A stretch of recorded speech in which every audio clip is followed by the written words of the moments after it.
kalagayan ng tao ang pagbabatayan, masasabing di maganda ang pagpasok ng taong ito para sa programang Ang Dating Daan.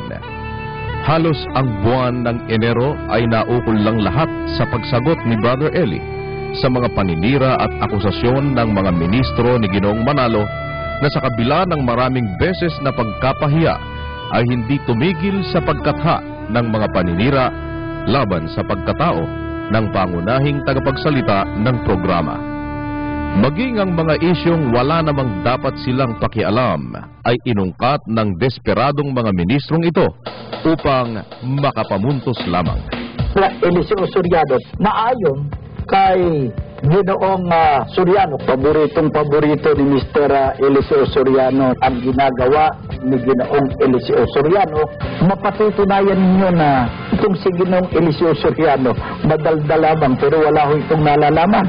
Ito naman sinasabi nating kabayo na matulin pa kay sa agila, yan po aeroplano, aerial cavalry na yan po ang aeroplano. At pinapapansin po namin sa inyo, mga magulang at mga kaibigan, may batayan ho kami.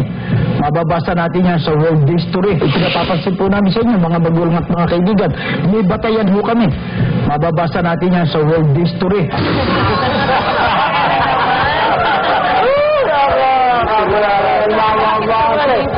Batayan mo kami sa World History. Bigay ng batayan. Lakas ng loob ang bigay ng batayan. World History pala. Di ano tinutukoy nila? Yung nasa Jeremias 4. Opo. Yung nasa Jeremias 4:11 hanggang 13 at tapos 19. Opo. Sa Jerusalem nga naganap yun eh. Hindi mo ba sabihin, may magkagera sa Jerusalem, meron ng aerial cavalry nun. Di lalo naman balintuna yung utak mo. May aerial cavalry na ba nung 70 AD? Sasabi mo sa kasaysayan mo binabatay, naganap ba sa Jerusalem yan o hindi? Naganap. Dahil din ang sinasabi, basahin mo ulit kapatid na yung 4:11. Ganito po nakasulat. Sa panahong iyon ay sasabihin sa bayang ito. Saan? Sa Jerusalem. Kita mo, di sa Jerusalem, hindi naman sa Pilipinas yan eh. Opo. O ano ang mangyayari sa Jerusalem?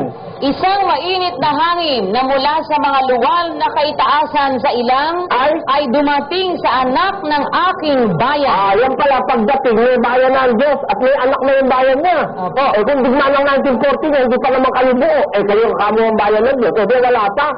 Hindi totoo yan sa inyo. Hindi ba? Balayan kami dyan. Mababasa natin yan. Holy Spirit.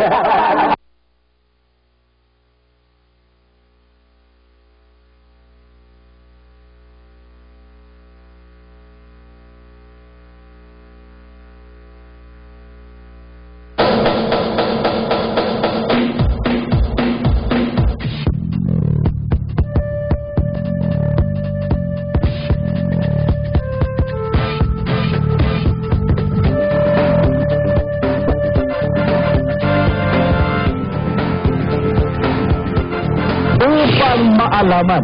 Hindi po referedo yun, hindi pinatutungkol yun sa tunay na Diyos, kundi ang sabi po, the Lord is testing you sa tao to find out that you really love Him. Kaya yung terminong upang maalaman ng tao, yung hindi nakakaalam, yun ang hindi alam ni Mr. Eliseo Soriano. Kabularan! Ginamit po pa in-English mo pa yung dinaman eh. The Lord is testing you. Aba, sinusubo kayo ng Panginoon upang maalaman. Sino ba ang gustong makaalam doon? Yung sinusubok o yung sinusubok? Yung sinusubok. Ay, naku naman ikaw, wala ka talaga sa katinuan lalabas yan. Diba?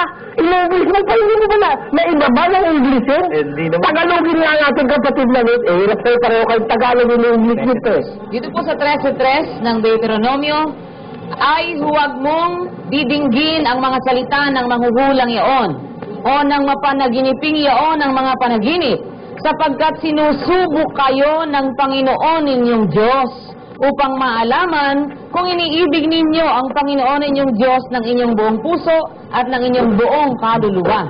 Bakit sinusubok, kapatid na Luz?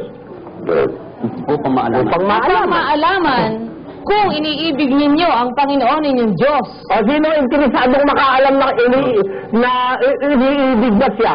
Di ang Diyos po. Di ang Diyos. Sino ba yung iniibig? Yung tao. Yung sinusubok. O kaya ka pala sinusubok ng Diyos para malaman niya na iniibig mo siya. Opo. O ede, pagka hindi ka pa niya nasusubok, hindi niya pa masasabing iniibig mo nga siya. Oo. Kaya lang masasabi ng Diyos na iniibig mo nga siya pag nasubok ka na niya. Opo. Diba? Opo. Kaya nga ang tao dumadating sa pagsubok para alamin ng Diyos kung talagang matatag ka at sumasampalataya ka at mahal mo siya. Di ba ganun yun? Opo. Aba, ito nilang nitong binaliktad eh. Kaya raw sinusubok ng Diyos yung tao para malaman yun yung tao. Parang aplikasyon po mo ba, ganito kapatid na Luz, kung halimbawa, ikaw ang Diyos, ano? Kaya mo ako susubukin para malaman ko kung iniibig kita. Ganun nga ang pakangulugan nila, kapatid na Danny.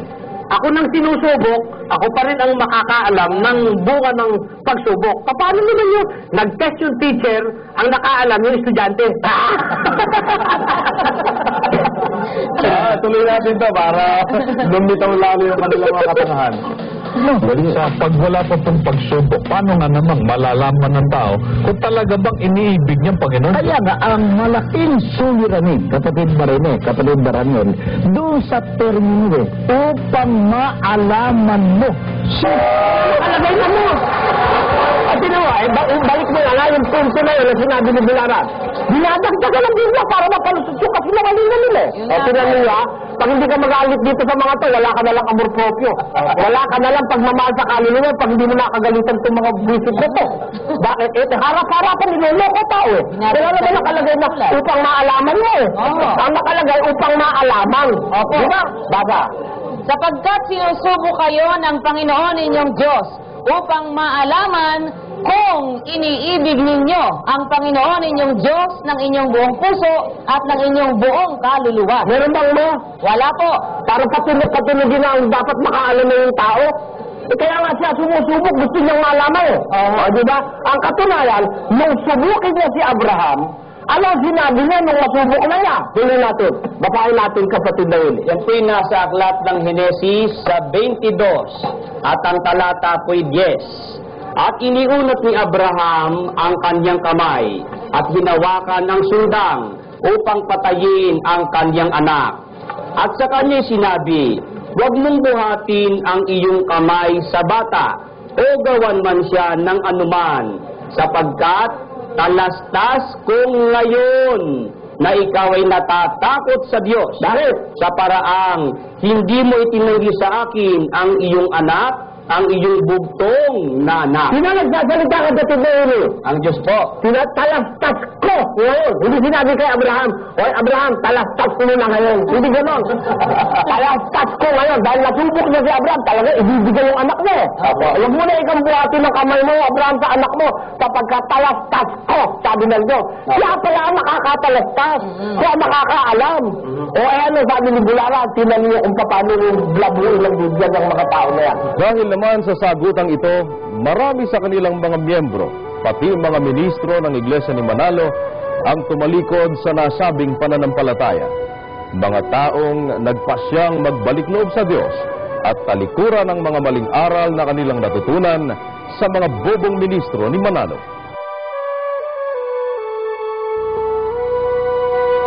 Ako po si kapatid na Rosalie Valdemar, dating Iglesia ni Cristo ni Ginoong Manalo.